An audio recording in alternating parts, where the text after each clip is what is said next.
How many people in this room would like to make twice the money in the next 12 months that you made in the last 12 months? That's right. Just the mere thought of money. So if we could make more money next year than last year, that would be a good thing. Now, what if I told you all you had to do to make twice as much money next year as you did last year is work twice as many hours? How exciting would that be? Would you be like this guy, or would you be unhappy? Right? You'd be like this guy, right? This little guy right here, one too many. Right, that's working twice as many hours next year. So here's the thing. It's not a fair analysis to say, okay, I'm gonna make twice as much money next year. I'm gonna grow my business, I'm gonna grow my insurance business, and I'm gonna make twice as much money. And you go and you rally your troops and say, guys, all we gotta do is work twice as many hours. This is what you're gonna get. No one's gonna get excited about that. But what if we could find a way to dramatically increase our income by 50% or even double it to 100% without working an extra hour? Who would be excited about that opportunity? Because that's the key, right? The key is about productivity. The key to this thing is to produce more output, which is your income, with the same amount of input into you, which you are the president of You Incorporated, and you have your little, money-making factory. And like every money-making factory, like every production facility, there are inputs, and then it comes inside the factory into You Incorporated, your business, and then some output comes out. Now, what are the inputs? The inputs in your business are your time and your leads, your sales opportunities, correct? You get X amount of sales opportunities per day or per week. You got X amount of hours that you're going to work, and those are going to come into your money-making factory, You Incorporated, your insurance business. But the reality is that not everybody produces the same output, the same revenue, and the same income on the same number of inputs. Isn't that true? I mean, if we all get 20 opportunities in 40 hours, some people produce more than others. And that's just a harsh reality. That's why we have only one leader in these categories that we just went through.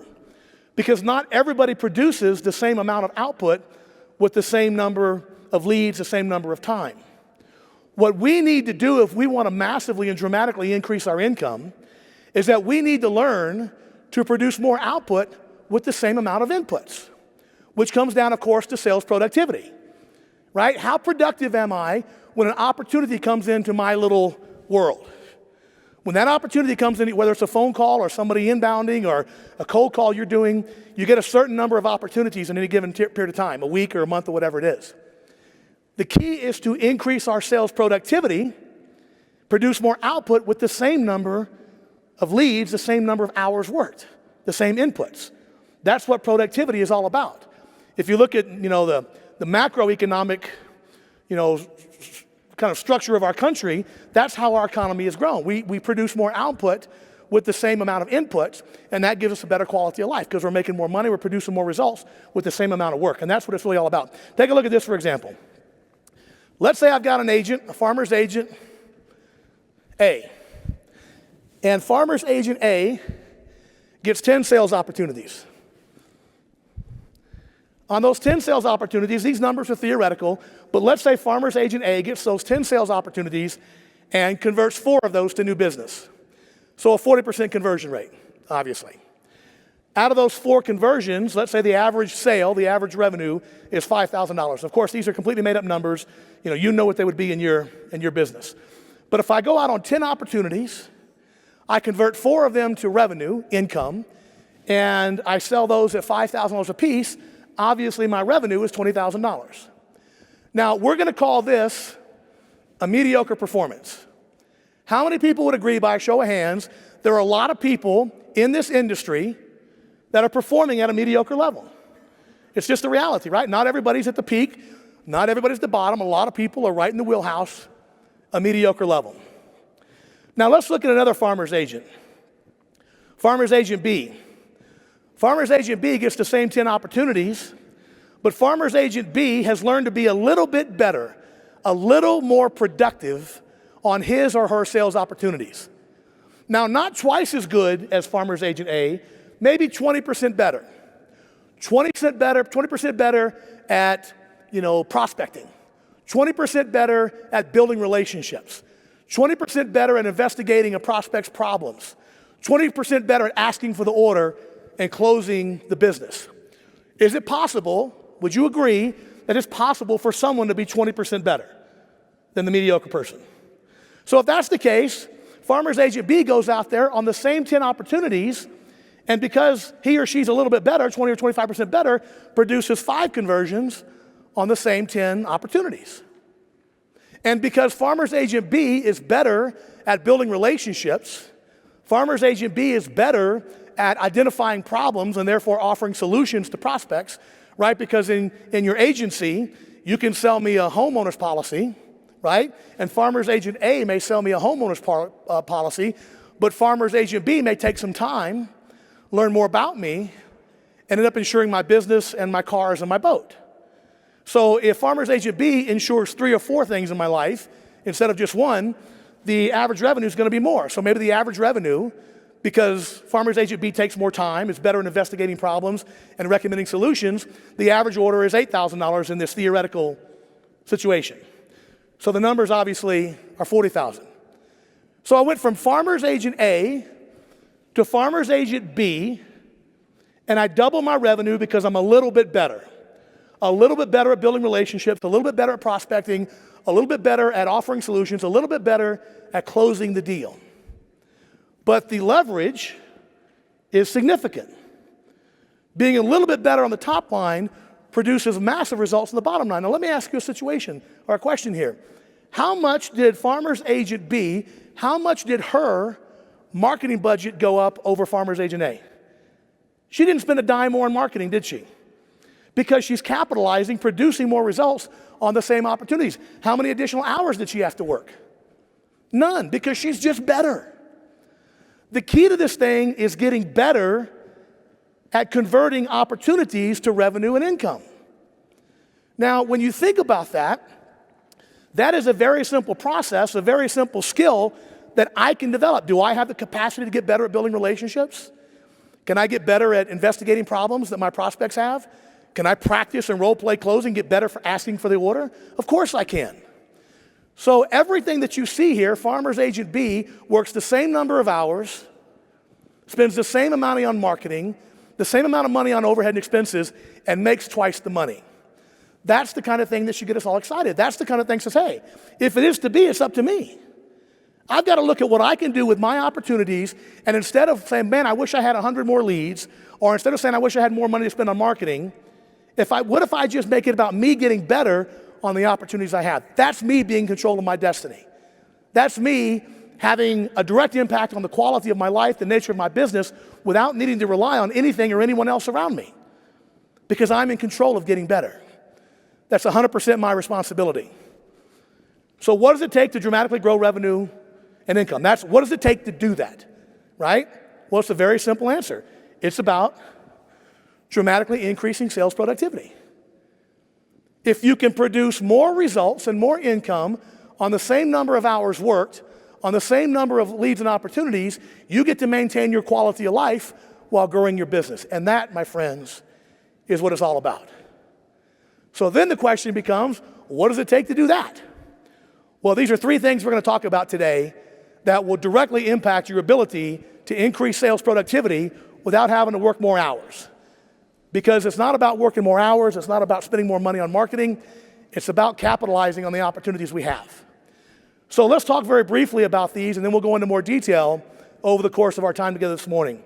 When I talk about the prosperity mindset, I'm talking about the mindset that is geared and programmed to thrive in the face of adversity, to prosper in the face of challenges.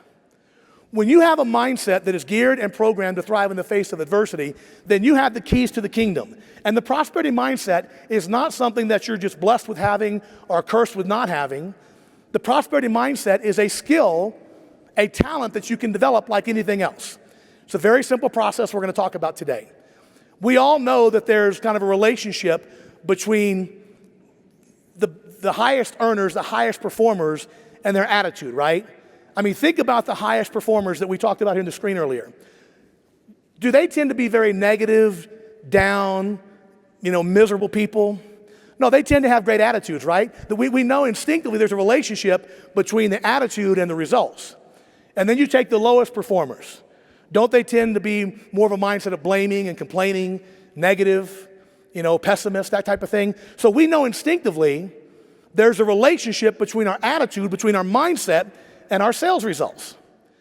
And when you have the prosperity mindset, which is the mindset will thrive and prosper in the face of any challenge, without regard to the weather, without regard to the economy, without regard to anything outside of me, that my success is about me, and I know I'm going to be successful. When we have that mindset, we have the keys to the kingdom. I was doing a little, I happen to be a farmer's customer as well. I don't know if DeLesio's here or not. Tony. Is Tony here? I think he came up. He's probably retiring on my premiums. He doesn't have to work anymore. I spent a lot of money with that guy. But I'm going to tell you something. I was telling Kristen earlier. I'm surprised I'm still a customer. Because in the last year and a half, 2 years, we have had so many claims. I'm pretty sure we had a hailstorm that did like $40,000 worth of damage to the house, $25,000 of damage to my car. Then we had a plumbing disaster that was $25,000. And so far, I haven't been cut off. So if I'm not here next year, it's because I had to go somewhere else and find insurance because they got tired of paying those claims. But so far, they've been really good about it. And by the way, the experience was awesome. It's been a seamless process dealing with the claims that we've had the last year and a half or so. When I was doing some research on your company, I realized that Farmers was founded in 1929. Now, I'm sure this is something everybody here knew, right? But did you consider that was the year before the Great Depression started? 1929 is when this company was founded and started. Now, when you build a company in the midst of the Great Depression, the worst economic disaster in the history of our country, and you're building that company successfully, what does that say about the mindset? Were these weak-minded people? Were these people looking for excuses? Were these people looking for someone else to come and give them a hand up? No, they made it happen. One of my favorite quotes, I keep it on my desk on my office, and it's a little quote, and it's a little picture of an ocean, the storm, the big waves. And the quote is, it says, "The devil whispered in my ear, 'You can't handle the storm.' And I whispered back, 'I am the storm.'" Right? I am the storm. I'm not at the mercy of the weather. I am the weather. These are people that are the storm. They're not at the mercy of the storm. They are the storm. They made it happen. Did you realize that in the Great Depression, that your company, Farmers Insurance, was the only company in the nation that paid all their claims in cash? No IOUs? That's not a weak mindset. That's a mindset that will thrive in the face of any economic disaster. Now, my guess is, in the year 2019, we got a little bit better than they do. We got leads. We got cute television commercials, right? We got a great economy right now. There's no excuse whatsoever for not maximizing productivity, revenue, and income right now. Because if it ain't happening now, it's probably never going to happen, because this is the time and this is the place. If these folks can do it 100 years ago in the midst of this economic catastrophe, what can we do with the right mindset? What can we accomplish with the right mindset? I wrote a book a couple of years ago. Some of you have probably read The Power of Consistency. It's all about creating that mindset.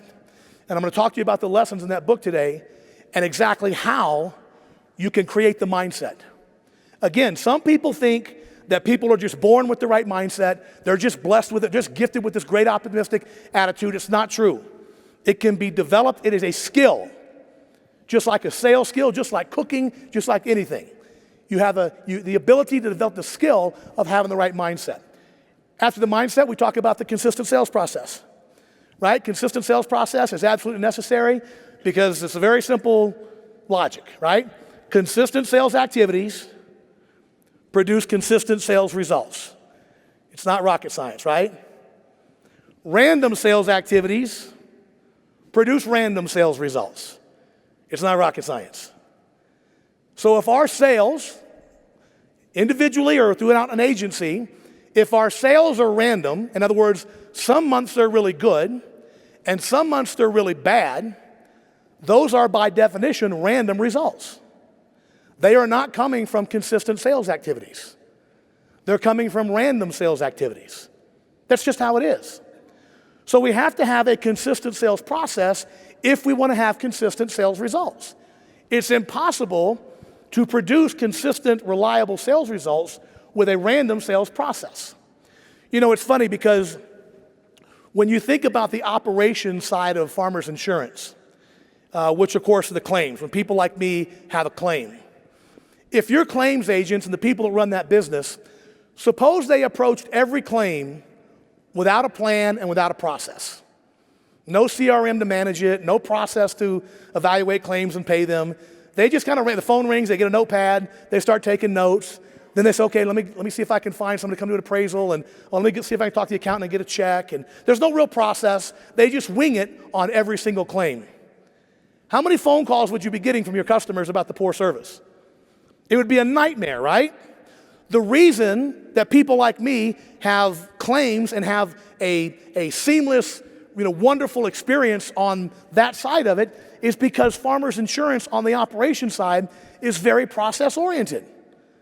They handle my claim just like they handle 1,000 claims before it and 1,000 claims after it, right? Right? They're performing a process.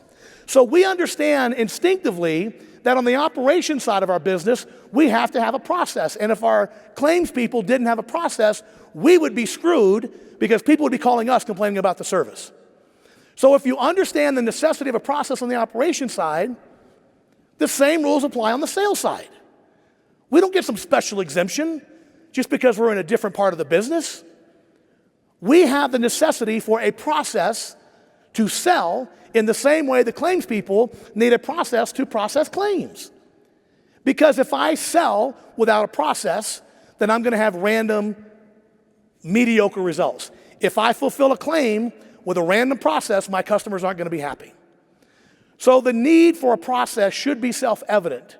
If we want consistent sales results, we got to have a consistent sales process. In sales, you have two things. You have the sales process and you have the sales result.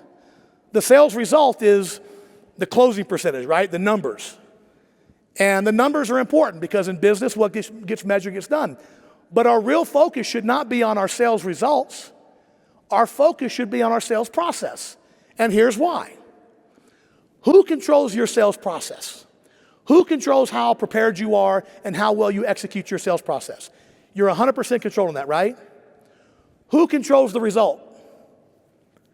Who decides if that prospect gives you a check or not? They decide. So the customer, the prospect, is in charge of the result, and you are in charge of the process, correct? Then why do so many people get hung up and worry about the result? Why worry and fret over something over which you have no control? The key to successful sales is to focus on your process, to rock and roll on your process, and let the numbers take care of themselves. If you want to obsess on something, obsess on how good you are. Obsess on your sales process. Don't obsess on the numbers because someone else controls the numbers. They decide if they're going to buy. I'm not going to put my sense of well-being, my sense of success, my sense of, professionalism in the hands of some person who might say no to me. The sales results can be very, very deceiving. Have you ever had a situation where you have a sales call that you go on and you deliver the process exquisitely? I mean, you are prepared for that client. You know their business. You know their family. You know what they need, what they don't need. And you take the time and you build a relationship with them. You investigate. You find all their issues. You recommend the perfect policies that are perfect for their entire situation. And then you don't get the business. That happens sometimes, right? You can excel in the process and still not have the results you want. So if I look at that sales call and I evaluate whether or not I did a great job on it based only on the result, I'm going to get a very misleading idea of my success, right? Because the result says I did a poor job, but I know I did a great job. Have you ever had a situation where you have somebody brand new in the business, maybe in your agency or maybe a different agency? They don't know what they're doing. They trip over every other word. They have no idea what to do, and they close the biggest policy the firm's ever seen. That happens too, right? The result is very misleading because they sold a big policy, but their process sucked. My point is, you can't just look at sales results and decide whether or not we're doing a good job. We've got to look at our process. How good am I in the process? That's the key. You got to have a process. We're going to talk about that today as well. You may notice a theme here. I wrote a book about this as well called Consistency Selling, ironically enough. And we're going to talk about those principles today too. We're going to talk about those principles of how do I deliver a consistent sales process. And I'm going to tell you something, folks. When you combine the prosperity mindset with the consistent sales process, success is a matter of when, not if. You cannot think the right things and do the right things and accidentally produce the wrong results. Life doesn't work that way. You cannot think the right things and do the right things and accidentally produce the wrong results. It just won't happen over time. So today we're going to talk about the right mindset with the simple sales process, and we're going to combine that with a consistent application of both. If I'm doing both of those things on a consistent basis, it's not rocket science. Listen, I like to keep things real simple. Think the right things on a sales call, do the right things on a sales call, do it that way every single time, and produce the results that you want. It's just not rocket science. So let's go into more detail then on the prosperity mindset. How do we create that mindset? The story kind of starts with me in 2004, which is that 15, 16 years ago. I opened a small company in my living room, and within 5 years, I took that company to Inc. 5000 status. We grew it to $20 million in revenue in 5 years, 60 months, and I sold it. In that same year, in 2009, I wrote my first book, a little book called The Upside of Fear, which is just kind of the story of my life. Now, people often ask me, why did you write a story about your life? Why did you write a book? And what I'll tell you is that my life story is the subject matter of this book, not because of my business success. A lot of people have had business success. A lot of people have had way more success business-wise than I have. But the reason my life story is the subject matter of this book is just 18 months before I was starting that business. We went back to January 2003, 18 months before I opened my company in 2004. Go back to January 2003. I was 39 years old, and I was living in a homeless shelter. Now, this is a picture of 3808 North Nevada. For those of you down in the Springs, this may look familiar. The building looks identical since I was there 15 years ago. And that arrow is pointing to the room where I used to live. At 39 years old, I was so broke, I was such a failure, such a loser, such a knucklehead, that this was the best I could do.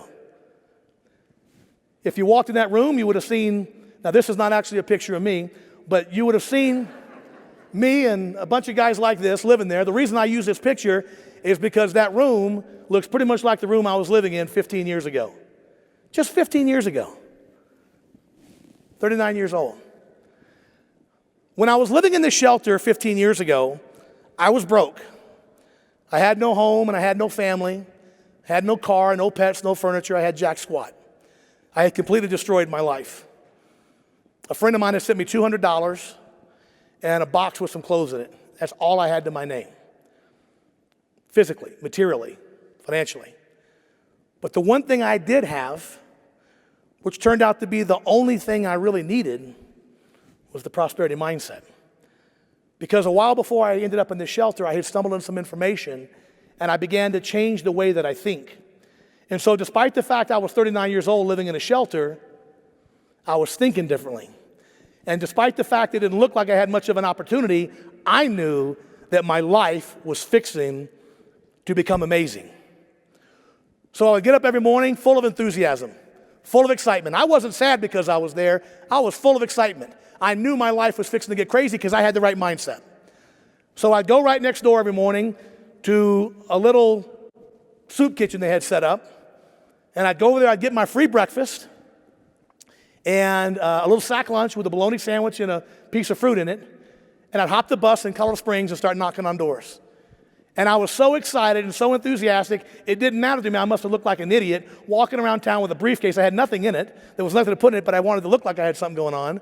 So I'd walk around with this briefcase and knock on doors all day long. It took me about 6 months to find a job.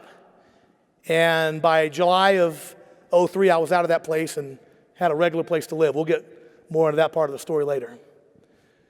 So you got to be asking yourself, I'm sure, is how does a guy end up in a homeless shelter at 39 years old? It's the obvious question, right? Obviously, I'm none too bright. But for me, it was pretty easy to end up there because I was in that place because just 18 months before I started that company. I was in this shelter.